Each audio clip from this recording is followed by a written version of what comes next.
12절부터 30절까지 같이 읽도록 하겠습니다.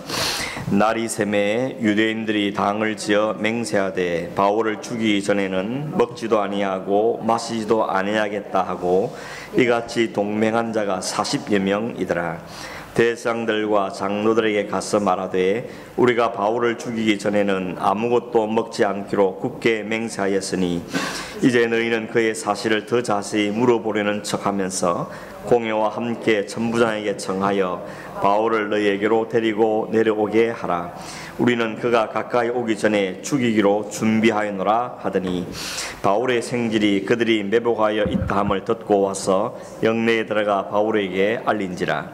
바울이 한 백부장을 청하여 이르되 이 청년을 백부장에게로 인도하라. 그에게 무슨 할 말이 있다 하니 천부장에게로 데리고 가서 이르되 죄수 바울이 나를 불러 이 청년이 당신에게 할 말이 있다 하여 데리고 가기를 청하더이다 하매 천부장이 그의 손을 잡고 물러가서 조용히 묻되 내게 할 말이 무엇이냐. 대답하되 유대인들이 공모하기를 그들이 바울에 대하여 더 자세한 것을 묻기 위함이라 하고 내일 그를 데리고 공회로 내려오기를 당신께 청하자 하였으니 당신은 그들의 청함을 따르지 마옵소서. 그들 중에서 바울을 죽이기 전에는 먹지도 않고 마시지도 않기로 맹세한 자 40여 명이 그를 죽이려고 숨어서 지금 다 준비하고 당신의 허락만 기다리나이다 하니 이에 천부장이 청년을 보내며 경계하되 이 일을 내게 알렸다고 아무에게도 이르지 말라 하고 백부장 둘을 불러 이르되 밤 제3시에 가이사랴까지 갈 보병 200명과 기병 70명과 창병 200명을 준비하라 하고 또 바울을 태워 총독 벨릭스에게로 무사히 보내기 위하여 짐승을 준비하라 명하며 또 이와 아래와 같이 편지하니 일렀으되 클라우디오 루시아는 총독 벨릭스가 가깝게 문하나이다. 이 사람이 유대인들에게 잡혀 죽게 된 것을 내가 로마 사람인 줄 들어 알고 군대를 거느리고 가서 구원하여다가 유대인들이 무슨 일로 그를 고발하는지 알고자 하여 그들의 공회로 데리고 내려갔더니 고발하는 것이 그들의 율법 문제에 관한 것뿐이요 한 가지도 죽이거나 결박할 사유가 없음을 발견하였나이다. 그러나 이 사람을 해하려는 관계가 있다고 누가 내게 알려주기로 곧 당신께로 보내며 또 고발하는 사람들도 당신 앞에서 그에 대하여 말하라 하였나이다 하였더라. 아멘. 오늘 12절 첫 시작이 어떻게 시작되는가 하면 날이 새매 이렇게 시작을 하고 있습니다. 날이 샜다. 아침이 밝았다는 이야기죠. 새로운 날이 생기면 우리는 새 희망을 갖고 하루를 시작합니다. 오늘은 무슨 좋은 일이 있을까? 또 하나님 어떻게 우리 역사하실까 하는 것을 기대하면서 하루를 출발하게 되어집니다. 어제보다는 오늘이 좋길 바라고 오늘은 보다 내일이 더 좋아지길 바라는 이런 희망과 기도 속에서 하루를 시작하게 되는 게 일반적인 것입니다. 더구나 어젯밤에 겪었던 놀라운 경험을 인해서 지금 바울은 새 아침 밝았을 때 아마 새 희망이 가득 찼을 것이다 하는 것을 알 수가 있습니다. 왜 그런가 하면 바울이 예루살렘에 온 지 크게 두 번 죽을 뻔한 위기를 넘기게 되죠. 이미 넘겼습니다. 한 번은 바울이 예루살렘에 들어왔다는 소식을 듣고는 그를 싫어하는 유대인들이 다 몰려가서 바울을 갖다가 유대인들에게 충동질합니다. 그러고는 그 충동질함을 듣는 유대인들이 흥분해서 저런 바울을 죽여야 된다. 왜냐하면 자기들을 무시했고 성전을 더럽혔고 그런 제목들을 갖고 바울을 죽이겠다고 덤벼들었는데 이 소식을 들었던 로마의 백부장이 천부장이 급히 군대를 이끌고 그 바울을 거기서 빼앗아서 로마 군대 안으로 데려갔죠. 그래서 위기를 넘기게 되었습니다. 또 한 번은 천부장이 바울을 심문하려 보니까 이 사람이 로마 시민이라는 걸 알게 된 다음에 그래도 정식으로 재판을 열게 되는데 바울이 교묘하게도 한 사람 한쪽은 바리새인 한쪽은 사두개파인 걸 알고는 그들이 신학적인 논제를 가지고 있는 부활에 대해서 영에 대해서 증거했더니 이때 자기들끼리 다툼이 났죠. 한편은 바울을 죽여다 덤비고 반쪽은 바울을 살리려고 덤비고 그래서 서로 몸싸움이 벌어졌고 천부장이 가만 보니까 그대로 두면 바울이 양쪽에 찢겨 죽겠다 싶으니까 다시 그를 빼내서 안전한 곳으로 옮기게 되었습니다. 이런 두 번의 일을 겪게 됩니다. 이것이 하루에 일어난 일이죠. 그리고 그날 밤에 이 로마 군대가 있는 그 감옥에 바울은 거기에 갇히게 되죠. 거기서 그 밤을 보내게 되는 것입니다. 하루 동안 너무 힘들었습니다. 지쳤습니다. 힘이 다 빠질 정도로 시달렸는데 그 밤에 감옥 안에 있을 때, 갇혀 있을 때 하나님께서 주님께를 찾아오시죠. 그리고 그에게 말씀하십니다. 바울아 두려워하지 마라. 네가 예루살렘에 복음을 전했던 것처럼 로마에 가서도 복음을 전하게 될 것이다 하는 말씀을 주십니다. 두 가지로 격려가 되는 거죠. 지금 당장 힘들지만 두려워하지 마라. 내가 너와 함께 있다 하는 것에 격려가 되고, 또 하나는 네에서 죽지 않는다. 너에게 사명을 다할 때까지 내가 너를 지켜 보호할 것이다 하는 두 가지 사실을 통해서 바울의 위로하고 격려해 주신 것입니다. 여러분 가만 생각해 보면 그날 밤에 밤은 깊어가고 아무도 자기를 찾는 이도 없고 또 자기 형편을 아는 사람도 없었지만, 비록 갇혀 있는 신세지만 그러나 주님이 곁에 오셨습니다. 그리고 그에게 말씀해 주십니다. 격려해 주십니다. 그러니 그날 밤에 바울의 밤은 결코 외롭지 않는 밤이죠. 하나 주님을 만난 밤이고, 주님께 또 위로를 얻은 밤이고, 주님께서 사명을 확인해 준 밤이기 때문에 그 밤은 오히려 마음이 떳떳했을 겁니다. 성령 충만해지고 감사하고 그런 밤이었고, 성경에 기록을 하지 않지만 찬송하면서 지냈을 그런 밤이었다고 생각들으십니다. 여러분 이런 밤을 혹 경험해 본 적 있습니까? 아무도 없는 밤인데, 홀로 있는 밤인데, 그러나 하나님께서 나에게 위로를 주시고 격려를 주셔서 마음이 깊은 곳에서 찬송이 나오고 감사가 되고 하나님도 사랑하는 마음이 생겨지는 이런 마음, 따뜻한 마음들을 경험해 본 적이 있으리라고 생각이 들어집니다. 그의 바울만 그런 게 아닌 거죠. 오늘 우리들에게도 하나님 우리를 그렇게 다스려 주신 것입니다. 때로는 너무 지치고 피곤해서 잠이나 자야 되겠다. 그런데 그 밤중에 꿈에도 찾아오시고 우리에게 위로하시고 격려해 주시는 것들을 경험할 때 우리는 새 힘을 얻고 새 용기를 얻고 또 앞으로 걸어갈 힘을 얻게 되어지는 것입니다. 아마도 바울에게 이 밤은 그런 밤이었겠다 하는 생각이 드는 것입니다. 우리가 마지막 부른 찬송이 뭐였죠? 일어나 걸어라 있죠. 이 곡을 지은 분이 최용덕이라는 분인데, 제가 아주 오래전부터 이분에 대해서 이렇게 많이 조사도 하고 그분의 편지도 받아보고 그렇게 했던 기억이 있습니다. 목사는 아닌데 일반 평신도지만 참 소박하게 살면서 또 하나님 말씀 따라 찬양곡도 많이 짓고 또 뭐 좋은 글도 편지도 보내는 이런 일을 하는 분이었습니다. 근데 이분도 한 번은 크게 실망하고 크게 낭망하고 완전히 힘이 빠져서 죽고 싶다는 마음을 갖고 그렇게 보내는 시기가 있었습니다. 어느 날 새벽에 무릎을 꿇고 하나님에 엎드려서 탄식하면서 기도하는데 주님께서 자기 등 뒤에 다가오신 겁니다. 그러면서 말씀하신 거죠. 뭐라 말씀하면 내가 네 등 뒤에서 늘 함께 있다. 내가 널 지켜보고 있다. 지금 당장은 힘들고 어려운 처했지만 내가 널 지키고 있으니까 염려하지 말아라. 너를 일으킬 거다. 내가 너와 함께 할 것이다. 혹 네가 내가 있는지 없는지 확인해 보려고 할 때도 나 항상 옆에 있다. 하나님 말씀의 위로를, 마음의 위로의 격려를 해주었다는 겁니다. 그래서 마음이 너무 감동이 되고 마음이 너무 따뜻해져서 그때 일어나서 그때 받은 감동을 그대로 옮겨서 적은 가사가 우리가 부르는 찬송의 내용인 것입니다. 일어나 걸어라 하는 찬양을 주셨습니다. 1절, 2절, 3절에 있는데 여러분 어떤 가사가 제일 마음에 드십니까?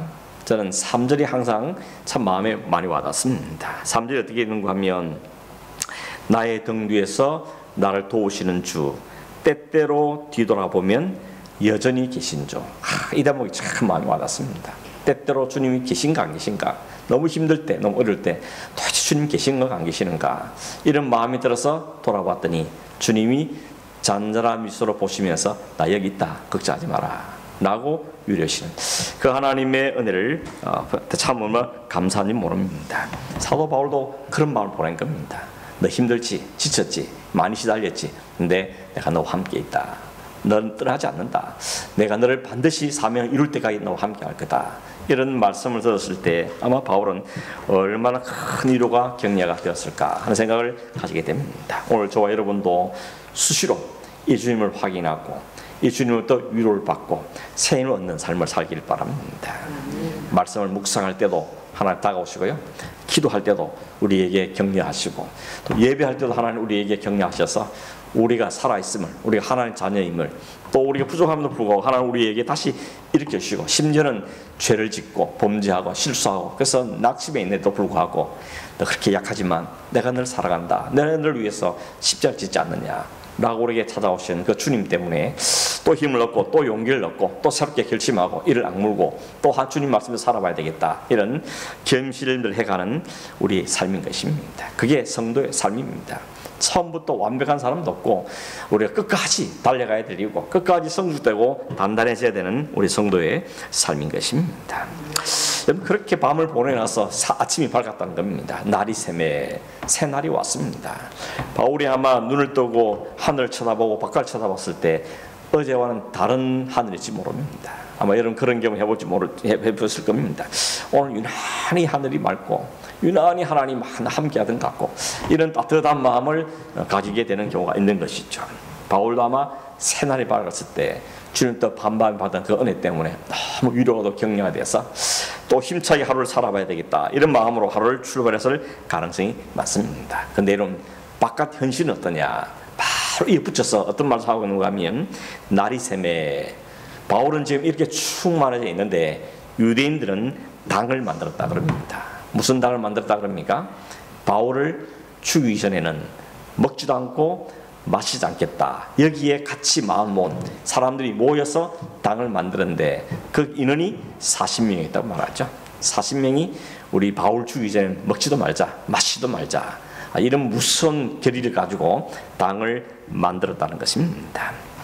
참 안타까운 일이지 않습니까? 사람을 살리는데 마음을 맞춰야 되는데 한 사람 죽이겠다고 이렇게 식음을 전폐하고 몰려드는 이런 모습은 사실 이것이 오늘의 세상의 모습이죠.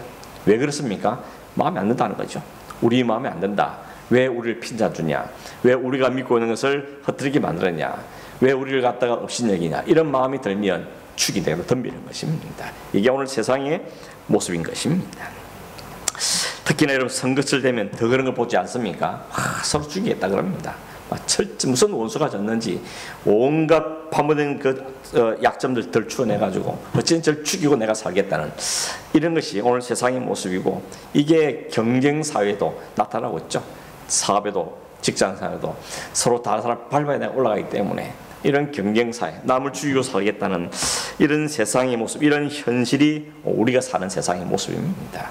그렇기 때문에 이런 세상 속에서 남을 위해 산다, 양보하며 산다, 혹은 겸손히 산다, 이렇게 산다는 게 쉬운 일이 아닌 것입니다.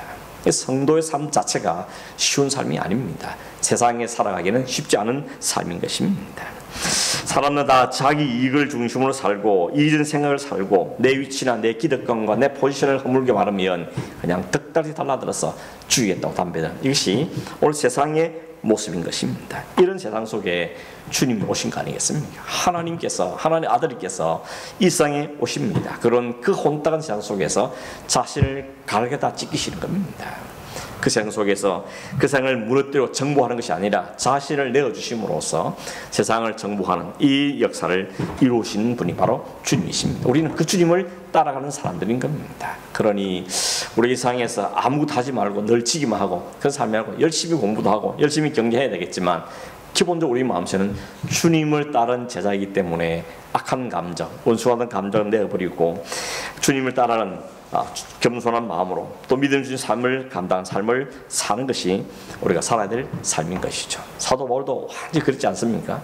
주님 만나기 전에는 그렇게 혈기가 왕성하고 어쩐지 자기 심령 거스린 사람들 다 잡아 죽이겠다 달려들고 자기 신념을 위해서 자기 생명을 걸었던 사람인데 주님을 만나고 주님을 알고 난 다음부터는 이제는 완전히 죽었죠. 그리스도와 함께 죽고 그리스도와 함께 사는 삶을 살아가게 되는 걸 보게 되는 겁니다. 도저히 말이 안 되는 상황과 억울한 위험과 누명을 쌓는데도 불구하고 주님께서 맡긴 사명만 쳐다보지 그 상황이나 사람들에 휘둘리지 않는 이 모습이 사도 바울이 우리에게 보여주는 놀라운 모습인 것입니다. 오늘 우리에게도 생명의 말씀이 주어지지 않습니까? 우리의 영원한 생명, 살아있는 주님의 말씀이 우리에게 주어졌습니다. 이 생명 갖고 사람을 살리는 데 쓰임받아야 되는 것입니다. 작게는 가까이는 내 가정을 살리고 자녀를 살리고 조금 높이는 우리 교회 안의 성도를 같이 살리고 또 이제 바깥의 사람들을 살리는 일에 우리의 삶이 써야 되는 것이 진정한 성도의 삶인 것입니다. 우리가 결단해야 됩니다. 나의 말은, 내 입술의 말들은 사람을 죽이고 사람을 비방하고 모함하고, 그런데 절대로 소용하지 않고 하나님을 높여드리고 하나님을 증거하고 하나님을 사랑하고 하나님을 섬기는 그런 말도 사용되기를 원합니다. 이것이 우리의 고백과 결단이 되어지길 바랍니다. 이 40명은 바울 죽이겠다는데 생명을 걸었는데, 그러지 말고 사람을 살리는데 생명을 걸고 주를 위해서 하겠다는 것이 얼마나 복된 일인지 모르는 것입니다. 이들이 한번 실패했죠. 바울을 죽이겠다고 한번 시도했다가 실패했는데, 한번 실패했다고 포기하지 않습니다. 끝까지 죽일 때까지 그들은 더 혈기왕성하고 더 위험한 천만의 일들을 계획을 하죠. 오늘 성경에도 나오지 않습니까? 대상과 장로들에게 이야기하죠. 당신들 가서 천부장이 지금 로마 군대 안에 잡혀 있으니까 그 사람들 가서 이야기해라. 우리가 바울을 좀 더 조사하고 싶다. 이 종교적 문제니까 우리는 좀 넘겨주셔서 우리가 잘 조사해 보길 원한다. 그렇게 말해서 여기까지 데려오라는 겁니다. 그러면 우리가 딱 중간에 매복에 있다가 치도새도 모르게 바울을 죽여버리겠다는 것입니다. 혹시라도 군인들이 로마 죄수를 호송할 수도 있겠지만, 그러나 40명이 죽기로 달라들면 이길 수 있다는 겁니다. 죽을 수 있다는 거죠. 이런 작전과 계획을 세운 것을 보게 되는 것입니다. 여러분, 바울은 지난밤에 하나님의 은혜를 전부 충만하고 마음에 우리 식을 표현하면 성령 충만한 상태입니다. 그런데 현실은, 세상은 여전히 더 위협적이고 더 자기를 죽이는 사람도 있고 자기를 옥죄하는 일들이 너무 많은 것이 세상의 현실이더라는 것입니다. 어젯밤에 하나님을 만나고 풍성 은혜를 경험해서 다음날 좀 새로워지고 좀 더 편안해지고 좀 좋아지고 환경이 나아지길 바라는 것이 우리의 기대인데, 상황이 좋아진 것이 아니라 오히려 더 무슨 업무와 위험이 바울을 기다리고 있는 모습을 보게 되는 것입니다. 이것이 우리가 사는 세상의 현실이라는 것입니다. 바울의 앞에 있는 환난이나 어려움이나 이 모든 것들을 싹 걷어주신 것이 아니고 여전히 있고 오히려 더 심한 위기를 만나게 되다는 것입니다. 그래서 우리 이럴 때마다 의문을 질문을 하게 되는 거죠. 왜 우리에게 이런 어려움 주시는가? 평탄하게 좀 해주시지, 좀 잘 해주시지, 왜 이렇게 어려움을 겪게 하는가? 이런 질문을 계속 던질 수밖에 없는 것입니다. 바울이 로마서 5장에 말하기를 환난은 인내를 낳고 인내는 연단을 낳고 연단은 소망을 낳기 때문이라고 환난의 이유를 한마디로 딱 정리해서 우리에게 이야기해주고 있습니다. 이 말씀에 근거해서 고난받는 게 왜 유기인가 하는 것을 정리해보면, 이런 환난을 통해 첫째는 환난을 통과해야만 사람들은 하나님을 찾습니다. 이게 인간의 본성인 것입니다. 편안할 때, 아무 일 없을 때, 별일 없을 때, 잘 되고 있을 때 하나님을 찾는 것은 너무너무 쉬운 일이 아니죠. 그래서 뭐 문제가 생기고 사업이나 가정이나 혹은 자녀나 뭔가 문제 생기면 그때 우리는 하나님 앞에 매달린 일들을 하게 되는 것입니다. 어쩌면 그게 꼭 나쁜 거냐 말하면, 하나님은 그걸 오히려 하나님께 잡아당기는, 하나님께 가까이 하게 만드는 통로로 사용되기 때문에 그 과정은 어렵고 힘들지만 그것이 결국은 하나님을 찾게 되는 과정이기 때문에 하나님은 적절한 환난을, 어려움들을 우리에게 주신다고 성경 통해 우리에게 말씀하고 있는 것입니다. 그래서 죽을 때까지 고통은 완전히 사라지지 않습니다. 어려움은 완전히 떠나지 않습니다. 그게 가정을 찾아오든지, 그게 일을 통해 찾아오든지, 사람을 통해 오든지 이 모든 일이 있다는 겁니다. 그때마다 우리는 뭘 하는 겁니까? 내가 또 하나님께 가까이 됐구나, 하나님 또 나를 찾으시는구나, 하나님께 무릎을 꿇어야 되는 거구나 하는 마음을 빨리 직감적으로 느끼고 엎드리는 것이 현명한 믿음의 태도라고 말할 수가 있다는 겁니다. 바울도 그랬고, 앞에는 신앙의 모든 사람들이 힘들어 어려움을 만날 때마다 무릎을 꿇죠. 다윗도 얼마나 처절하게 무릎을 꿇습니까? 하나님 앞에 어려움 생길 때마다 엎드려서 하나님의 은혜를 구하고 하나님께 달려가는 거죠. 그것이 바로 유익이라고 이야기하고 있는 것입니다. 고난 자체가 유익이라고 말하기 어렵긴 모르지만 그 고난 때문에 주님께 가기 때문에 하나님을 찾게 되기 때문에, 그래서 그는 하나님의 필요성을 저절하게 느끼게 되기 때문에 성도가 만나는 어려움은 유익한 것이다. 성경은 이렇게 정의하고 있는 것입니다. 두 번째는 왜 유익한가 하면, 환난을 만나게 되면 자기의 실체를 보게 되기 때문에 그렇습니다.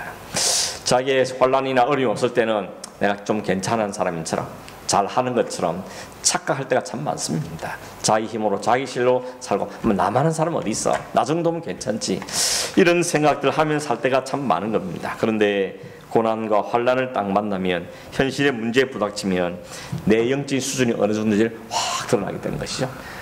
내가 아직도 갈 길이 먼 사람이구나, 내가 영적 수준이 아직도 부족한 게 너무 많구나 하는 것을 깨달으면서 자기의 실체를 보게 된다는 것입니다. 다른 사람 비교하지 않고 자기의 실체를 들여다보게 되는 것이 바로 고난이 주는 유익이라고 말하는 것입니다. 우리 속담에 눈에는 익은데 손에는 설다, 이런 말이 있습니다. 그 말은 뭔가 하면 보기에는 잘할 것 같은데 실제로 만나면 잘 안 된다는 것을 이야기하는 것이죠. 또 남들이 하는 거 보면 저걸 왜 저렇게 못해, 저 정도는 못해 싶은데 당장 내가 하려고 그러면 잘 안 되는 것, 이런 것을 빗대는 속담인 것입니다. 신앙도 마찬가지인 것이죠. 내가 말씀을 듣고 또 공부도 하고 예배에도 충실히 삼고 있을 때 이게 내 실력인 줄 알고 난 좀 괜찮은 줄 아는데, 그러나 조그만 환난과 시험이 닥쳐오면 내가 참 해야 될 게 많구나, 아직도 다듬고 아직도 성숙된 부분이 많다는 것을 깨달아 알게 된다는 것입니다. 그래서 겸손해지죠. 그리고 하나님을 찾게 되는, 자기를 알게 되기 때문에 그런 측면에서 환난은 우리에게 유익이다라고 말씀하는 겁니다. 세 번째는 그 환난을 잘 통과하면 성숙이 온다는 겁니다. 단단해진다는 것이죠. 업그레이드가 된다는 겁니다. 그래서 고난은 유익이라고 이야기한 것이죠. 욥 같은 경우도 참 억울하지 않습니까? 욥은 정직하고 하나님을 경외하고 악에 떠난 자고 이렇게 순전한 사람이 있는데 애매한 고난들 받을 때 얼마나 그가 억울했겠습니까? 욥도 중간에 보면 얼마나 또 하나님의 자기를 저주하고 태어난을 저주하면서 그 고통 가운데 힘들어합니다. 그러나 그 고통은 다 지난 다음에 욥이 마지막 하는 고백이 뭐였습니까? 내가 가는 길을 그가 아시나니 그가 나를 단련할 수 있는 내가 순금같이 나올 때다, 정금같이 다듬어지게 됐죠. 그래서 그는 이야기하기를 뭐라 그럽니까? 내가 전에는 주님을 귀로만 들었는데 이제 주님을 눈으로 보게 됐습니다, 이렇게 말하죠. 그게 고난을 통과한 욥에게 주은 유익인 겁니다. 지식적으로 하나님을 얼마나 크신지 얼마나 유익인지 잘 알고 있었는데 그 하나님 고난을 통해 확인하게 되고 나니까 그 하나님 훨씬 더 크고 귀하신 분을 눈으로 뿐만 아니고 귀로만 듣는 게 아니라 눈으로 보고 손으로 만지게 됐다고 이야기를 하고 있는 것입니다. 하나님 우리를 왜 가끔 흔드십니까? 흔들으셔서 우리에게 추하고 더러운 건 떨떠버리고 온전한 순금으로 만들어내기 위한 하나님의 목적인 것입니다. 시골에 살 때 키질이라는 거 하지 않습니까? 키질 왜 합니까? 흔들면 찌꺼기는 다 나가고 알구멍 남게 하는 거죠. 하나님 우리를 흔드셨어. 고난과 환난을 흔드셔서 우리의 덕지 붙어있는 이 세상적인 것, 이 모든 떨쳐내고 순전한 믿음으로 성령으로 다듬하기 위해서 하나님 우리에게 어려움을 주신다는 것입니다. 어려움이 없는 성도 있을까요? 없을까요? 없습니다.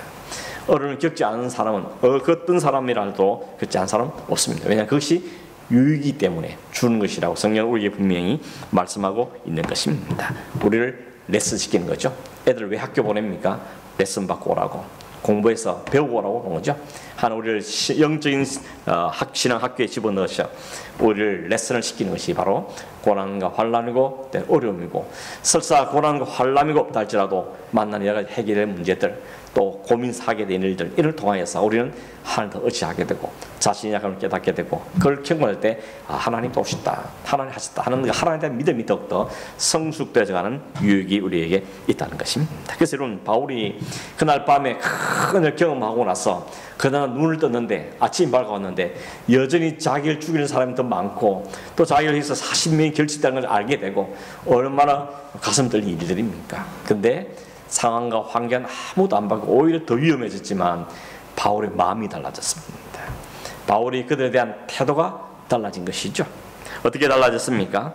아무리 무슨 업무가 있어도 주님이 내게 계신다는 것을 확인했기 때문에, 그리고 이 사명 다한 날 하나 날 지키나 보호했다 하는 걸 알기 때문에 어떤 위협 속에서도 단단하죠.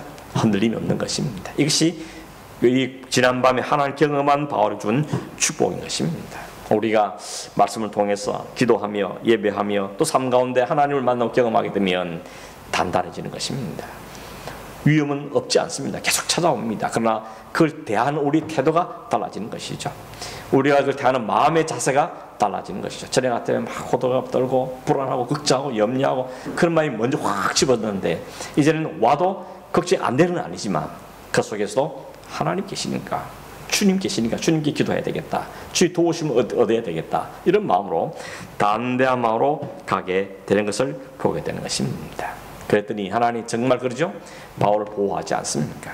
그 아주 치밀한 계획을 짜고 이제 바울을 내려오기만 하면 죽여버리겠다고 사슴이 진을 치고 있는데 하필이면 바울의 조카가 그 소식을 알아보는 거죠. 그걸 갖다 바울이 이야기하고 바울은 그를 천부장이 이야기하고 천부장이 듣고는 어떻게 합니까? 그날 밤에 아마 밤늦게 이야기를 들은 것 같은데 삼시경에, 삼시는 우리 식으로 말하면 밤 9시입니다.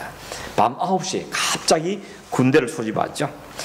어디 무슨 군대였습니까? 바울을 가이사라까지 보내는 군대를 소집한 겁니다. 성경에 보니까 보병이 200명이고 기병이 70명이고 창병이 200명, 도합 470명을 모읍니다. 바울 한 사람 호송하는데 470명, 보병, 창병, 기병까지 다 동원한 겁니다. 그러니 이 사심이 죽을 각오를 해도 덤벼도 이 사람들 못 이기는 거죠. 아주 단단하게 이들을 보호하도록 만드시는 겁니다. 이게 우연이 아닌 걸 우리가 이미 아는 거 아니겠습니까? 이런 와중에도 천부장이 참 이 사람이 아주 머리가 약삭 빠른 사람인 걸 알 수 있습니다. 이 사람이 이 가이사라까지 보는데 가이사라까지도 길이가 한 100km가 넘는 거리인데 그걸 보내면서 편지를 써서 보냅니다. 그 편지를 써서 뭐라고 보냅니까? 총독에게 보내면서 자기가 얼마나 대단한 사람인지, 자기가 얼마나 지금 일치를 잘하고 있는지 막 자랑하는 것입니다. 말하자는 거 하면 내가 딱 보니까 이 사람이 로마 사람이더라. 내가 알고는 로마 사람이기 때문에 로마 사람답게 대우해서 당신에게 보내게 됐다고 이야기하죠. 사실은 아니었죠. 그래서 로마 사람인 줄 모르고 그 사람을 때리러 가고 신문하라고 했다가 나중에 그걸 알고는 부랴부랴 황급하게 바울을 데려다가 정식재판을 하려고 그러고 또 그를 총독에게 보내게 된 것입니다. 왜 그렇겠습니까? 예루살렘 문제 없습니다. 내가 잘 통치하고 있습니다. 소란 없습니다. 그러면서 자기를 과시하려는 거죠. 점수를 따려고 했던 것입니다. 전형적인 인간들의 모습인 것입니다. 뭐가 옳은가, 뭐가 바른가, 그것보다는 뭐가 되게 유익한가, 어떻게 하면 내가 더욱더 점수 딸 것인가, 이런 데만 마음을 가지고 있는 것을 보게 되는 것입니다. 뿐만 아니고 바울을 보내면서 분명히 문제가 없다는 알았음에도 불구하고 바울을 보낼 때 바울만 보낸 게 아니고요, 바울을 고소한 사람도 같이 가라고 이야기합니다. 이게 뭔 이야기입니까? 내가 공평하게 하고 있습니다는 거죠. 바울만 보낸 것이 아니라 바울을 고소하는 사람도 같이 보내서 당신이 총독께서 잘 알아서 재판해 보십시오. 그러면서 여기도 신을 얻고 저기도 마음을 빼앗기지 않는 이런 아주 교묘한 방법을 쓰는 것을 보게 되는 것입니다. 과장하고 허세하고 허위를 부리고 이것이 바로 전형적인 인간들의 모습인데 이 천부장에게도 동일한 모습을 우리가 보게 되는 것입니다. 그러나 여러분, 그럼에도 불구하고 하나님 이 사람을 사용해서 바울을 보호하시다는 것입니다. 이게 선이라는 겁니다. 우리가 선 그러면 착하다 이야기하는데 성경이 말하는 선이라는 것은 착하다는 게 아니고 하나님의 뜻이 이루어질 때를 선이라는 겁니다. 하나님 보시 좋은 것, 그게 선이죠. 이 선이라는 말이 제일 먼저 사용되는 것이 바로 창세인 것입니다. 창세 1장에 하나님이 빛이 있으라, 빛이 있으니 보시기에 좋았더라. 그게 선이라는 겁니다. 굿이죠. 토브, 선이라는 겁니다. 비록 인간들은 자기 욕심에 따라서 이 천부장도 자기 욕심과 자기 과시와 자기 헛세를 통해서 일을 했지만 그건 선이 아니고 하나님 그걸 통하여서 바울을 보호해내시고 그를 로마까지 가도록 이끌어 가신 이것이 하나님의 선이라는 겁니다. 그런 점에서 하나님은 언제나 선하신 분입니다. 하나님의 뜻은 반드시 이루어지고 그 뜻이 반드시 성취되기 때문에 하나님은 언제나 선하신 분이라는 거죠. 우리가 선하다는 것은 그 하나님의 뜻을 알고 그 뜻에 맞추고 그 뜻에 순종함으로 하나님의 뜻이 이루어질 때 우리도 선한 사람이 되어지는 것입니다. 그래서 바울은 이 모든 것이 합력하여 선을 이룬단 말을 성경에서 하고 있는 것입니다. 이런 모든 합력해서 선을 이룬다는 것이 내 욕심 차려주고 내 이익을 갖다주고 그 말이 아니고 모든 것이 하나님의 영광을 위해서 하나님의 뜻을 이루는 걸 위해서 사용될 때 모든 것이 합력해서 선이 된다라고 이야기하는 것입니다. 우리는 살아가는 삶의 모습이나 또 하는 일도 다 다르고 다양하게 살지만 모두가 하는 것은 합력하여서 하나님의 선, 하나님의 뜻이 이루어진 삶을 사는 것이 성도의 삶인 것입니다.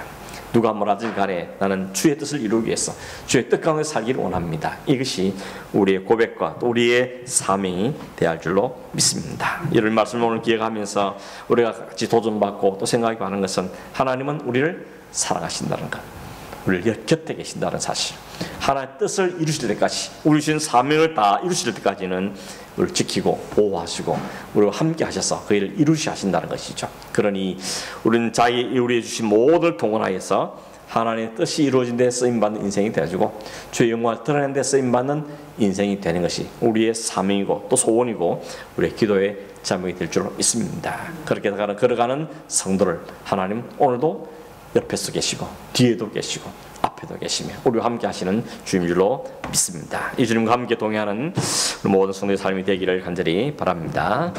고마우신 하나님 아버지, 오늘도 우리에게 하나님을 어떻게 대하고 계시는지를 보여주시고 들려주셔서 감사함을 드립니다.